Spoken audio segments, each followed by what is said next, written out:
IHSG diproyeksikan kembali melanjutkan penguatan pada perdagangan Rabu, 15 Juli 2026, setelah ditutup naik tipis ke level 6.039 di tengah tekanan jual pada sesi sebelumnya.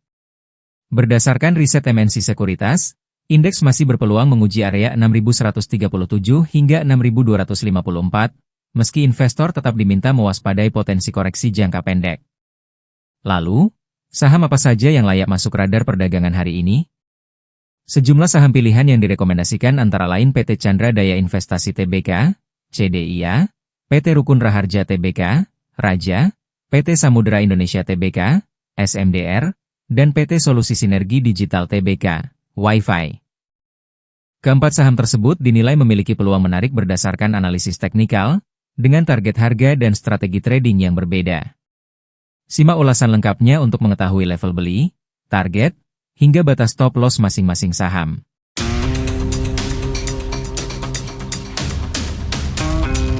Ketegangan di perbatasan Lebanon-Israel kembali memanas.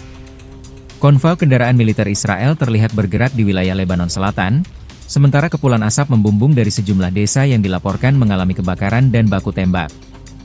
Situasi ini terjadi di tengah negosiasi kedua negara yang masih berlangsung di Roma, memicu kekhawatiran konflik akan kembali meluas. Menurut otoritas Lebanon, operasi militer Israel telah menewaskan ribuan orang sejak Maret lalu. Di sisi lain, Hezbollah menolak kesepakatan yang dimediasi Amerika Serikat dan memperingatkan bahwa upaya pelucutan senjata secara paksa dapat memicu perang saudara. Lantas, bagaimana perkembangan terbaru konflik di perbatasan Lebanon dan Israel?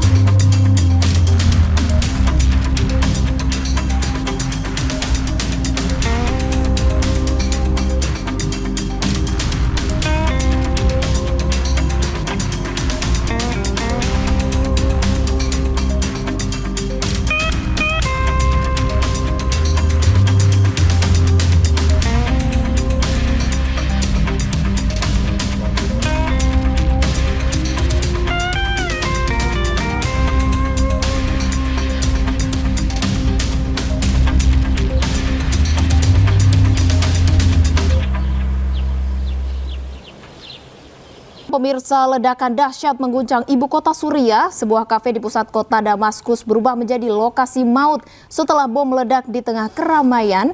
5 orang tewas dan belasan lainnya terluka.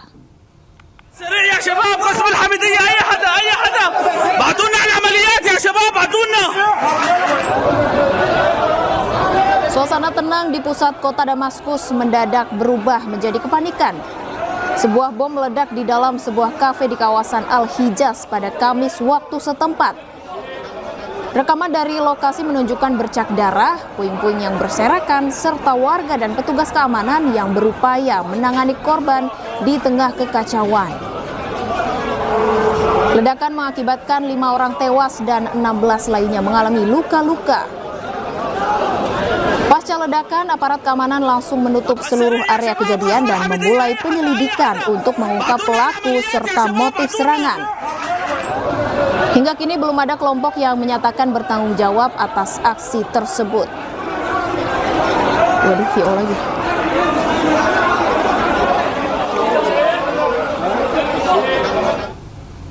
Meski terus digempur Israel dan Amerika Serikat, Iran tak gentar.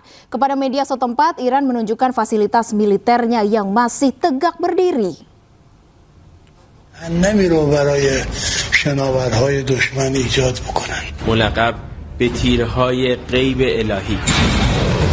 Pasukan Garda Revolusi Islam Iran kembali memamerkan fasilitas militer bawah tanahnya melalui media sosial.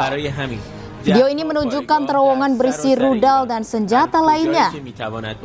Terowongan ini dibangun khusus untuk meluncurkan rudal ke arah kapal induk Amerika di Teluk Persia. Fasilitas ini sangat kokoh dan dirancang agar sulit dihancurkan oleh serangan udara musuh.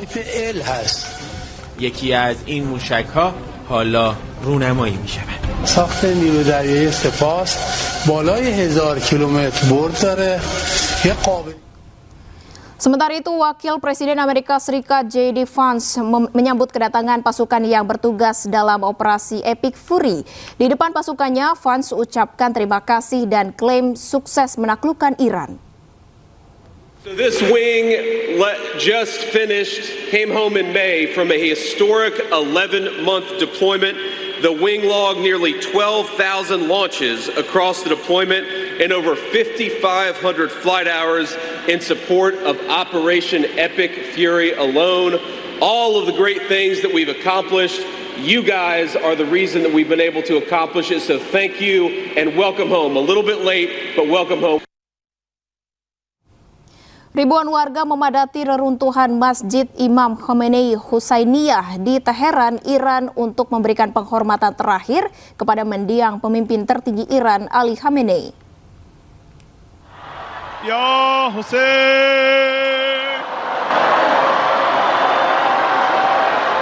Ribuan warga bersorak-sorai saat peti jenazah Ali Khamenei diarak selama upacara perpisahan.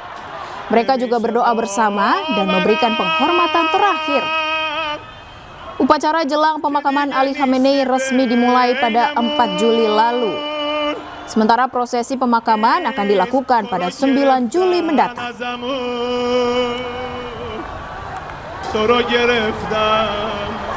Oke.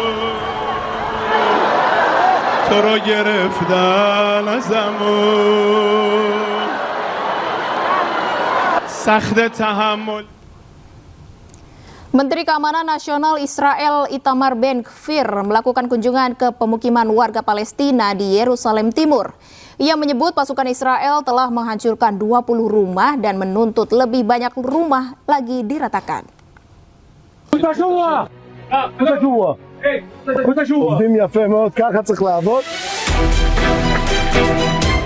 Menteri Keamanan Nasional Israel Itamar Ben-Gvir mengunjungi Yerusalem Timur untuk memantau penghancuran rumah-rumah Palestina. Ia mengklaim bahwa 20 bangunan ilegal warga Palestina telah dihancurkan, bahkan menuntut agar lebih banyak rumah lagi yang diratakan. Di tengah kunjungannya, ia juga sempat adu mulut dengan warga Palestina.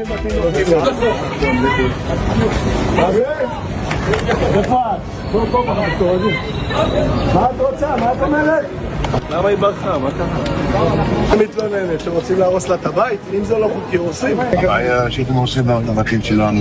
מה שלא חוקי אני הורס. מה שלא חוקי אני הורס. Penggusuran rumah penduduk Palestina dilakukan dengan dalih pembangunan tanpa izin yang dikeluarkan Israel.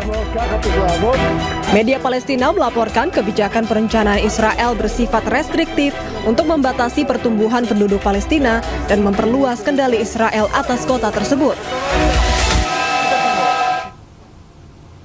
Korps Garda Revolusi Iran atau IRGC memperingatkan kapal perang AS untuk segera meninggalkan Selat Hormuz. Iran ancam akan menyerang AS jika tidak segera mengubah haluan kapal kembali ke Samudra Hindia.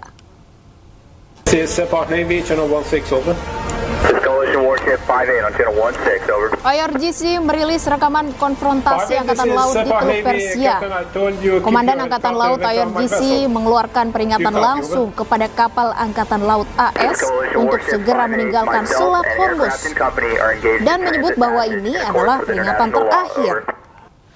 Iran melaporkan Angkatan Laut AS terpaksa mendaratkan helikopter dan meninggalkan Teluk Persia. Namun, AS membantah adanya konfrontasi tersebut.